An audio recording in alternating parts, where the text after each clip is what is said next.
खामोश हवेली का रहस्य। शहर के कोलाहल से दूर हरी भरी पहाड़ियों के बीच एक पुरानी हवेली थी। उसे खामोश हवेली के नाम से जाना जाता था क्योंकि बरसों से उसमें कोई नहीं रहता था और उसके बारे में कई रहस्यमय कहानियां प्रचलित थीं। लोग कहते थे कि रात में वहां अजीबोगरीब आवाजें आती हैं और कभी कभी हवेली की खिड़कियों से एक धुंधली रोशनी चमकती दिखाई देती है। एक दिन विक्रम नाम का एक युवा लेखक जो रहस्यों और भूतों की कहानियों का शौकीन था, उस हवेली के पास से गुजर रहा था। उसके मन में जिज्ञासा जागी और उसने फैसला किया कि वह हवेली के अंदर जाकर उसका रहस्य पता लगाएगा। शाम ढल चुकी थी और सूरज की आखिरी किरणें पहाड़ियों के पीछे छिप रही थीं। विक्रम ने हिम्मत करके हवेली के भारी भरकम जंग लगे गेट को धक्का दिया। एक चरमराहट की आवाज के साथ गेट खुल गया। अंदर का माहौल और भी डरावना था।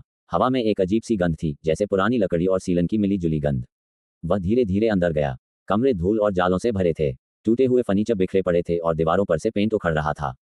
जैसे ही वह हॉल में पहुंचा, उसे एक हल्की सी आवाज सुनाई दी, जैसे कोई फुसफुसा रहा हो।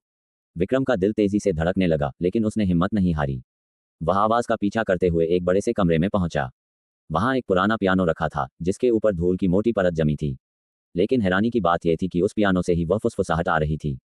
विक्रम ने ध्यान से देखा। पियानो की कुंजियां अपने आप हल्के से हिल रही थीं, जैसे कोई अदृश्य हाथ उन्हें बजाने की कोशिश कर रहा हो। अचानक एक तेज हवा का झोंका आया और कमरे की एक टूटी खिड़की से अंदर घुस गया। पुराने पर्दे उड़ने लगे और विक्रम को लगा जैसे किसी ने उसके कंधे पर हाथ रखा हो। वह तेजी से मुड़ा, लेकिन वहां कोई नहीं था। तभी उसकी नजर पियानो के पास जमीन पर पड़े एक पुराने डायरी पर पड़ी। उसने डायरी उठाई। वह डायरी उस हवेली के आखिरी मालिक की थी, जो कई साल पहले रहस्यमय तरीके से गायब हो गया था। डायरी के पन्ने पीले पड़ चुके थे और उनमें से एक अजीब सी सुगंध आ रही थी। विक्रम ने डायरी खोलना शुरू किया।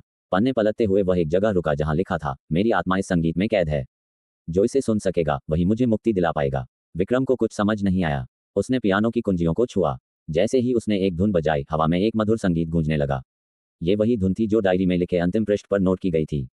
संगीत जैसे जैसे आगे बढ़ा, कमरे में एक अजीब सी रोशनी फैलने लगी। दीवारों पर बनी पुरानी तस्वीरें हिलने लगीं और धूल के गुबार में से एक धुंधली आकृति उभरने लगी। वह आकृति एक वृद्ध व्यक्ति की थी, जिसकी आंखें शांत और तृप्त दिख रही थीं। उस आकृति ने विक्रम की ओर देखा और एक हल्की मुस्कान दी।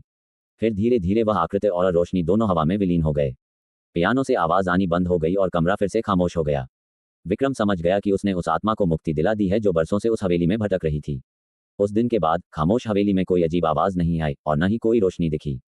हवेली का रहस्य हमेशा के लिए सुलझ गया था और विक्रम को अपनी कहानी के लिए एक अद्भुत अंत मिल गया था। वीडियो अच्छा लगे तो वीडियो को लाइक करें, शेयर करें और चैनल को सब्सक्राइब करें। वीडियो में अंत तक बने रहने के लिए धन्यवाद साथियों।